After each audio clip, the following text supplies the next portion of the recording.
அன்பானவர்களே, மார்க் எழுதின சுவிசேஷம் 1வது அதிகாரம் அதனுடைய 7வது வசனம் இவ்விதமாக சொல்கிறது. அவர் என்னிலும் வல்லவர்.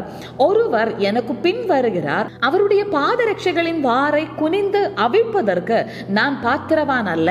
நான் ஜலத்தினால் உங்களுக்கு ஞானஸ்நானம் கொடுத்தேன், அவரோ பரிசுத்த ஆவியினால் உங்களுக்கு ஞானஸ்நானம் கொடுப்பார் என்று பிரசங்கித்தான். பாருங்க, ஞாபக யோவான் இயேசு கிறிஸ்துவை குறித்து சொன்னதான ஒரு தீர்க்க தரிசன வார்த்தை தான் இன்றைக்கு நம்ம வாசிக்க கேட்டோம். எத்தனை பேர் இன்றைக்கு சொல்றீங்க இதே தீர்க்கதரிசன வார்த்தை என்னுடைய வாழ்க்கையிலும் வெளிப்படுவதாக என்று சொல்லி? பாருங்க, யோவான் சொல்கிற வார்த்தை என்ன? இதோ என்னிலும் வல்லவர் ஒருவர் அம்மன் வர இருக்கிறார்.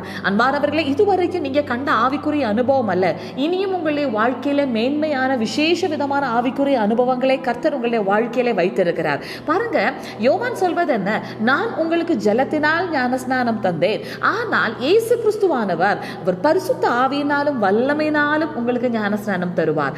இந்த ஞானஸ்நானம் என்பதற்கு பாப்டிசோ என்றதான கிரேக்க வார்த்தை சொல்கிறது.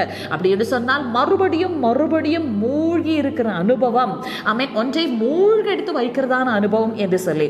அன்பானவர்களே, பரிசுத்த ஆவியானவரால் இயேசுவானவர் நமக்கு ஞானஸ்நானம் தருவார் என்று சொல்லி யோவான் தீர்க்க தரிசனமான ஒரு வார்த்தையை உரைத்தது போலவே அதற்கு பின்பதாக இயேசு முகாந்தரமாக இவ்விதமான ஒரு ஆவிக்குரிய அனுபவம் உண்டானால் இன்றைக்கு உங்களை பார்த்து நாங்களும் சொல்கிறோம், உங்களுடைய வாய் வழியாக கர்த்தர் சொல்லுகிற ஒவ்வொரு வார்த்தையும் பரலோகம் அட்ரஸ் பண்ணுவது மட்டுமல்ல, நீங்கள் எப்பொழுதும் பரிசுத்த ஆவியினால் மூழ்கெடுத்து இருக்கிற அனுபவம் போல மறுபடியும் மறுபடியும் ஆவியானவருடைய வல்லமையினால் நிரப்பப்படுகிற அந்த பாப்டிசம் என்னதான் ஆவிக்குரிய அனுபவம் நிச்சயமாகவே உங்களுடைய வாழ்க்கையில வெளிப்படும். ஆதலால் மேன்மையான விசேஷ விதமான ஆவிக்குரிய அனுபவங்களை எப்பொழுதும் எதிர்பார்த்து கொண்டிருங்க. Stay blessed, stay in Christ. God bless you.